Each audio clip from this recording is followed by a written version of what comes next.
Nu, nei mažiukai, čia mamos naujas butas, durys gražios, tokios.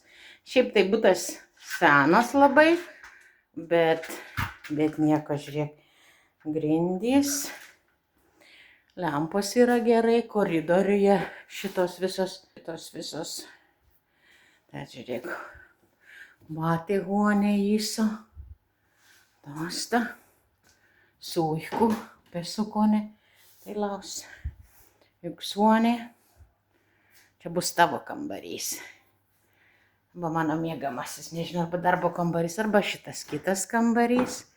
Irgi, matai, didelis koksai. Virtuvinė tokia didelė. Bet sakė man, kad jeigu ilgiau gyvensiu, tai jie išims šitą sieną ir išims šitą sieną, kur eina į olohuonę ir padarys tokį avatų. Keitėjo ir olohuonė einam į kiemą. Pažiūrėk, koks mano kiemas. Pažiūrėk, koks didelis kiemas. Pažiūrėk, čia. Pažiūrėk, koks didelis kiemas. Aš čia darysiu daržą iš savo. Tenai toliau, matai, tenai va, mano asunto vaunu. Man jisai siūlo bizniuką padaryti, kad išnuomoti asunto vaunų vasarai.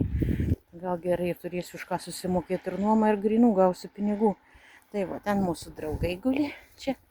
Tai va, mažiukai, laukiam tavęs labai čia. Laukiam tavęs labai, jie ne mažyliukai. Ja? Aplinkui iš tikrųjų, fain taip. Tai kažkur tai kilometras, ir šis iš vis labai šalia Lidl yra parduotuvė. Vienu žodžiu miškas iš to. Vienu žodžiu, viskas. Mama laiminga. Taip, myliu mažiukai tave, myliu.